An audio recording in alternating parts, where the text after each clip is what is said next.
Okay, we're back with the How to Sing series, this time with Michael Bolton, but we're just going to look at the highest notes he hits. He's such an amazing singer. I absolutely love the Bolton.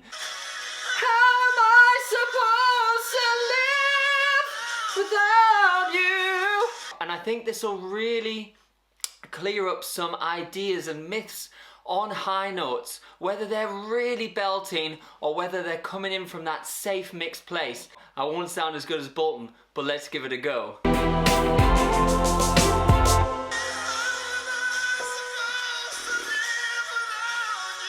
God, he's good. Oh, Bolton, Bolton, Bolton.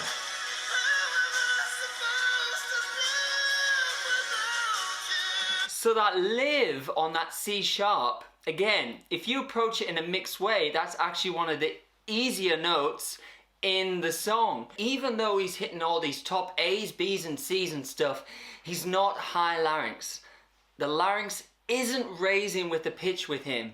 If it did, it would be too thin a sound, and it's not that with him. He's got loads of tone because he's keeping the larynx fairly stable, if not slightly low. So when Michael Bolton's going higher, the larynx isn't raising with the pitch. The larynx doesn't have to raise with the pitch. That's a choice, not a must.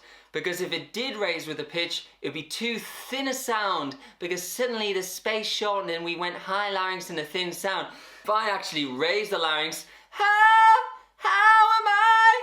Yeah, I either sound like too shouty and yelly, or I don't sound shouty, but I sound about 12 years old. So it'd be like, how am I supposed to live without you? It would sound too poppy and weak, and he doesn't sound like that at all. He sounds thick on his high notes. He's got so much tone and warmth and depth, and that is coming from keeping the larynx fairly stable or even slightly low as he's still hitting all his high notes. So, yeah. How am I supposed to live without you? There, larynx staying pretty stable. Now that I've been loving you so long.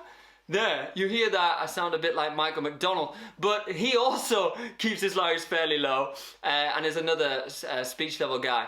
But you can hear there, Michael Bolton isn't in that high larynx. How am I supposed to live without you?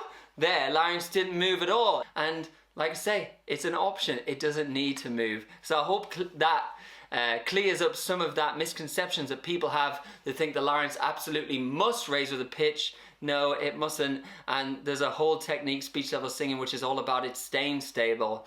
That's what Michael Bolton's learned from, and a lot of these people who are very good at mixing. So I hope that's cleared that up a bit. He's definitely got some false fold distortion in there, which sounds awesome.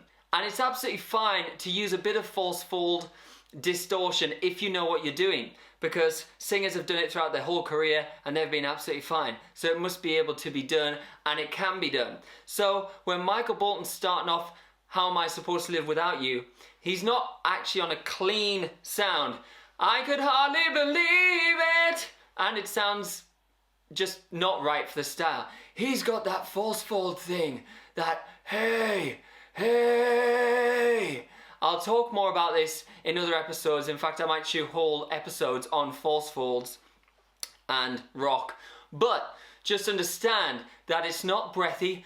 I can hardly believe it. That wouldn't sound right. But it is false fold distortion he's got in there. I can hardly believe it. I can hardly believe it. Instead of I. That's clean, and he's got the I. He's got that in the whole time, which sounds so cool in my opinion and gives him a really distinctive sound. So I'll shoot whole episodes on that, but just know that he has got that false fold in there a bit throughout his whole voice. So I hope that's helped a little bit, singers, and until next time on the How to Sing series, Thanks so much. Leave a comment if you want a particular singer or song that you want to be featured on the next series. But until next time, thank you so much, singers. I hope it helped.